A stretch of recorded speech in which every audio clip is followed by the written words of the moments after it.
Salut la compagnie, c'est Jules Melon et aujourd'hui dans Impro Ciné Critique, je poursuis un peu ma thématique film noir sur la chaîne, puisqu'il y a quelques semaines j'ai évoqué Le Faucon Maltais, un petit peu l'œuvre matricielle de ce genre qui a eu le vent en poupe à Hollywood dans les années 40 et aussi 50. Mais ici il va être question d'un long métrage sorti 5 ans après, il y a 80 ans d'ailleurs, en 1946, Le Grand Sommeil de Big Sleep, qui est évidemment cultissime aussi dans l'idée de ce film noir. Et en plus, bon, pour plein de raisons, il est rentré évidemment dans les annales. C'est réalisé par Howard Hawks, metteur en scène américain formidable pour pas mal de choses, et que j'avais beaucoup aimé dans les années fac en découvrant son Scarface. Un jour j'en parlerai en vidéo, c'est pas encore fait. Je n'ai pas aussi parlé de son Rio Bravo, qui est vraiment très très passionnant, mais par contre vous pourrez trouver sur différentes vidéos ancestrales, disons, pas si ancestrales que ça, quelques blabla sur l'impossible Monsieur Bébé ou les hommes préfèrent les blondes. Je crois que c'est tout ce que j'ai fait de lui depuis. Et c'est adapté d'un roman, bien sûr, de Raymond Chandler, que j'ai lu il y a quelques mois, donc c'est assez frais dans ma tête au niveau de l'intrigue, qui est un petit peu complexe sans l'être. Quand tu lis un bouquin, ça passe. Mais au niveau cinéma, beaucoup de gens ont été un peu chamboulés par les difficultés à suivre l'ensemble. Je reviendrai sur ce point après. Il faut signaler aussi qu'au scénario, nous avons William Faulkner, qui a participé à l'écriture du Port de l'Angoisse de Hawks, sorti 2 ans avant et qui est très important. J'explique pourquoi après. Il y a également Lee Brackett et Joe Swartzman. Ils s'y sont mis à plusieurs, vraiment, pour rendre l'ensemble le plus filmique possible. Au casting, bien évidemment, ce qui fait que le film est culte, c'est que nous avons le duo Humphrey Bogart et Lauren Bacall, on va le dire à la française, parce que ça peut perturber, qui justement s'étaient rencontrés sur le Port de l'Angoisse, qui fut le premier rôle de Lauren Bacall, et qui a permis aux deux amants sur le tournage de tomber amoureux complètement et de s'épouser. En 45-46, c'est le couple glamour d'Hollywood. Enfin, ça commence à l'être. Donc forcément, ce film joue beaucoup là-dessus, et la relation entre leurs personnages.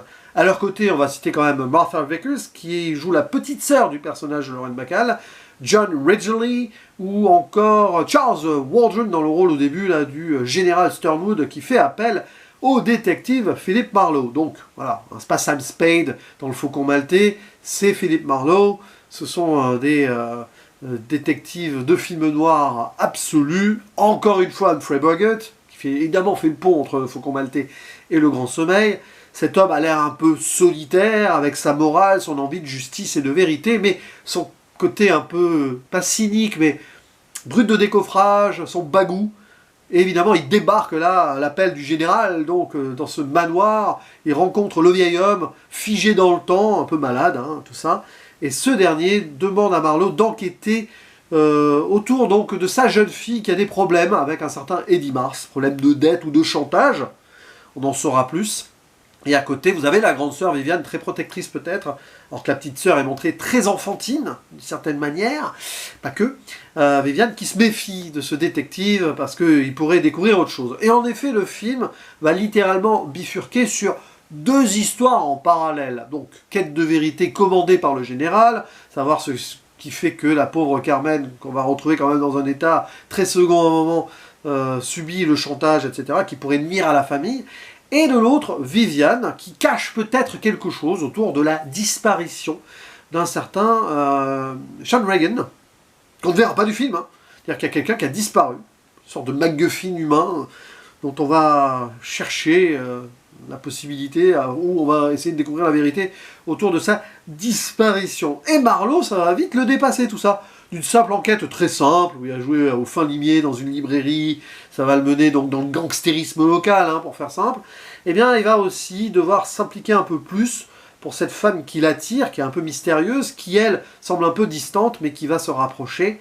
Qu'est-ce qui unit ces 2 sœurs face à cette double enquête qui ne fait peut-être qu'une d'une certaine manière, ou pas, en tout cas, c'est complexe.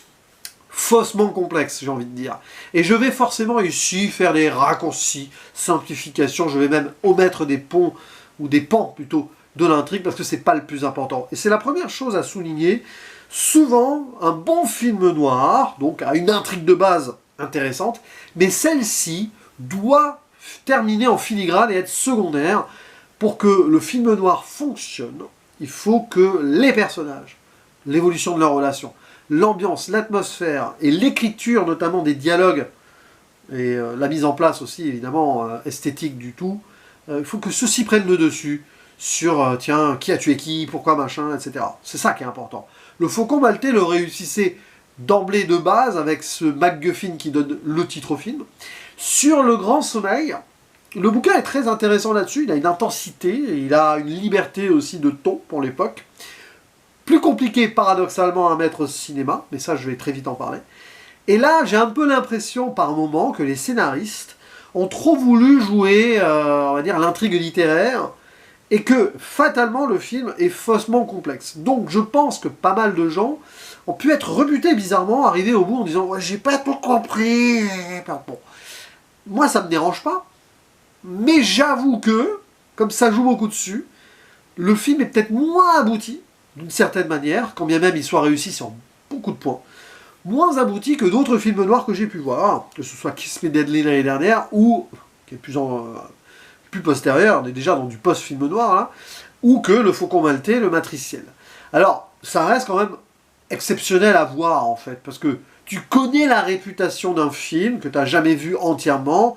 T'as des images, Humphrey Bogart, bien sûr, avec ses tics, notamment, ça c'est assez connu, il se touche le lobe de l'oreille, tout ça, la façon dont il parle, très vite, c'est sec, et mais on sent qu'il y a quand même la carapace qui finit par se fissurer un petit peu à un moment quand même, notamment quand il va faire face à la mort d'un innocent, je reste vague, hein, voilà, faire partie de ces histoires secondaires, avec la libraire, et cet homme qui boit un poison, avec les mafieux gangsters autour, on a le personnage, je sais plus comment il s'appelle, le personnage du gangster Canino, qui évidemment fait écho à Scarface, bon, qui est quasiment un biopic sur Al Capone, hein, 1932. Donc il y a des petits trucs comme ça, où Hawks s'amuse aussi par rapport à ce qu'il a pu faire avant, mais il s'amuse sur autre chose, j'y reviendrai. Et là, ce qui est fascinant à voir, c'est du coup, par rapport à ce côté culte, comment ça s'installe. Et tu essayes de comprendre. C'est-à-dire, moi j'ai vu le film en mode, ok, voilà, ça c'est Le Grand Sommeil, ça fait des années que je dois le voir, beaucoup de gens l'adorent ce film. Qu'est-ce qui fait que? Et en fait, ce qui fonctionne là, c'est bon, l'atmosphère elle est simple, c'est-à-dire que Howard Hawks, il évite tout spectaculaire, il a un cinéma souvent, voilà, très factuel des choses. Même Rio Bravo, en termes de western, etc., c'est très huis clos, très tendu, beaucoup de tension, atmosphère. Là, c'est pareil. Il y a beaucoup de moments intérieurs, de tension, de discussion, de duel, si vous voulez. D'ailleurs, il y a quasi des emprunts au western à un moment dans le film, vers la fin. Une petite tuerie, là, extérieur-intérieur. Moi, j'y ai pensé. Je dis, tiens, ça se voit que là, plus tard, il fera Rio Bravo. Et qu'il a influencé un Carpenter plus tard aussi. Bon, ça, on connaît l'histoire. Hein. Et comment, du coup, dépouillé de beaucoup de choses, Howard Hawks arrive avec sa patte filmique, très simple, à caractériser son histoire, et notamment son fameux héros hawksien. Parce que là, on peut le dire, Philippe Marlowe, il fonctionne parfaitement dans ce héros très professionnel, avec une quête, il doit aller au bout, tout en respectant certaines choses, mais aussi en allant droit au but, etc. Mais qui à un moment va montrer aussi peut-être une forme de sensibilité lorsque la situation va pas se détendre justement, plutôt voilà, arriver à une certaine moralité complexe. Et là-dessus, Howard Hawks, je pense qu'il a bien pris le film en main. Après, c'est au niveau des scénaristes, ils ont fait ce qu'ils ont pu, mais surtout, Howard Hawks, il s'est une nouvelle fois amusé, mais je crois que ça c'est vraiment l'apanage de sa carrière, avec le Code Haze, ou du moins la censure au cinéma. Parce que Scarface 1932, le Code Haze n'est pas encore totalement appliqué, il n'est pas appliqué hein, techniquement d'ailleurs, je crois que c'est 34, etc. Mais on a déjà Monsieur Hayes et d'autres qui n'étaient pas contents et qui ont voulu censurer certaines choses pour en faire, et ça j'en reparlerai hein, quand je ferai Scarface, pour en faire quelque chose, voilà, avertissement et tout. Mais derrière, Hawks, il s'en est bien amusé. Quand on voit Scarface, c'est passionnant. Jeu sur les ombres et tout. D'ailleurs, à un moment, on joue sur les ombres dans le film. Même l'introduction générique, on a l'ombre de Bogart et Bacall projetée derrière. Voilà, l'ombre de cette histoire d'amour qui va se construire. Ou pas, c'est compliqué. Et là, en fait, ça fonctionne sur les allusions. Pas sur la mise en scène, où on va avoir des tueries en off. Quoique, quand même, aussi. Si, il y a des tueries hors champ. Bah, presque. Derrière une porte et tout. Hein. Mais les allusions sexuelles, parce que c'est un bouquin, Le Grand Sommeil, qui va très loin. techniquement, ça parle de photos pornographiques, chantage là-dessus, de drogue, de personnages dénudés. Bon, là, dans le film, on peut pas montrer ça. On peut même pas évoquer la pornographie, c'est pas possible. Mais on le sait, on le sent. C'est-à-dire que dans les non-dits, tout est dit. Et dans les allusions sexuelles, on en a pas mal. Alors, c'est-à-dire que c'est intéressant de voir Philippe Marlowe, qui est montré comme solitaire et tout, mais on sent que c'est un homme infâme. Il va séduire sans le montrer trop directement. Pas mal de personnages. Il y a une libraire, il y a une chauffeur de... Enfin, une conductrice de taxi, du coup. Dans des petits trucs qui en disent long, par métaphore vaguement, quoi. Il y a pas mal de choses. Il y aurait eu aussi l'idée que le personnage de Geiger, là, qui va très vite disparaître du film, était homosexuel, plus ou moins frontalement dans le bouquin. Là, on peut pas trop le montrer, parce qu'à l'époque, il fallait pas. Et oui, c'est terrible, hein. Mais bon, la façon de caractériser les lieux où il est, etc., c'est quand même directement montré, mais sans être montré. Vous voyez ce que je veux dire? Il faut faire attention donc à ce qui est dit, à ce qui est montré par la caméra, mais pas directement, quoi. Donc ça fonctionne super bien là-dessus. Et Howard Hawks, bon, Scarface, il a joué aussi contre la censure, mais même dans Impossible Monsieur Bébé, je me souviens à un moment, c'est Cary Grant dans le film, hein, je ne me trompe pas, qui était un peu habillé plus ou moins comme une femme, enfin, peignoir d'une femme, je crois, il disait I'm gay. Hein. Il y avait des trucs déjà là, passionnants. Et bon, les hommes préfèrent les blondes, c'est plus sulfureux qu'il n'y paraît, y compris dans la chanson principale. C'est assez sexuel, quoi. Donc Howard Hawks, il continue, enfin, il l'a fait avant, il le fera après, il le fait là, à contourner. Donc c'est fascinant. Puis après, bah, ça fonctionne sur les atmosphères et les décors et les lieux. C'est-à-dire que bon, certes, c'est beaucoup en intérieur, mais on navigue, on voit, on va aussi dans des voitures, c'est important ça. Tous les codes de film noir sont là. Et comment finalement l'étau se resserre sur nos personnages principaux et sur la vérité. Bon, et derrière, le magnétisme Bogart-Bacall fonctionne parfaitement. Lorraine Bacall, c'est de look, hein. Tout est dans le regard. Et son personnage joue beaucoup.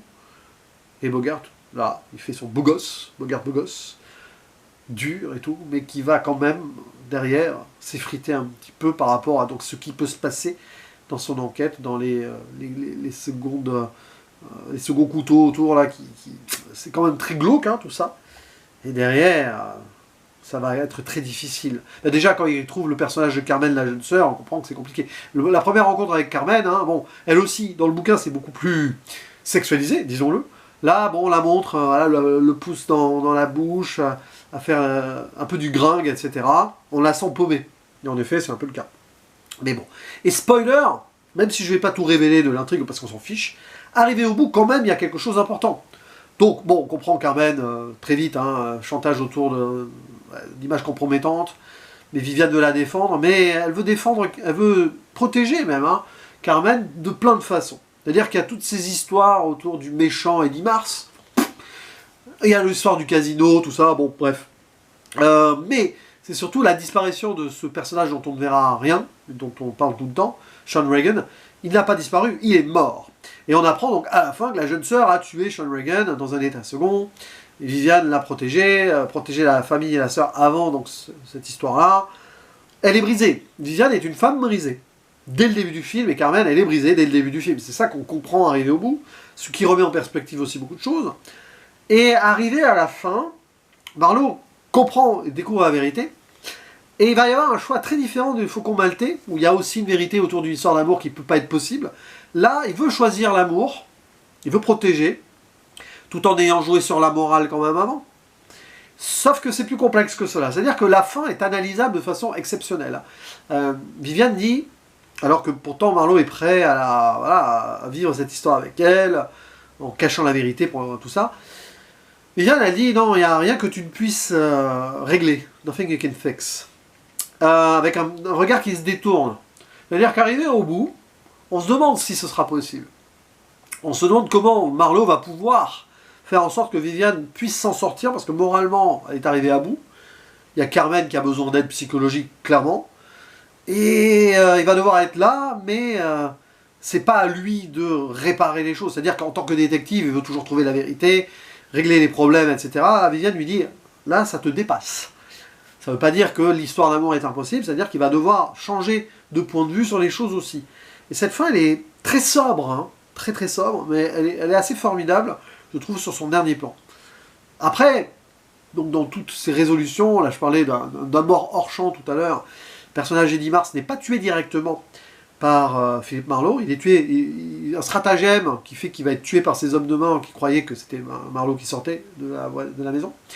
Intéressant parce que Marlowe veut plus trop tuer à la fin parce que il a été quand même témoin de certaines choses qui l'ont pas mal bouleversé. C'est marrant parce que il est assez touché par la mort de cet innocent là, je sais plus comment ça s'appelle, Jones je crois, Harry Jones, qui littéralement se sacrifie pour sa petite amie, hein, qui elle quand même veut de l'argent. Bon, c'est cette histoire de film noir. Hein.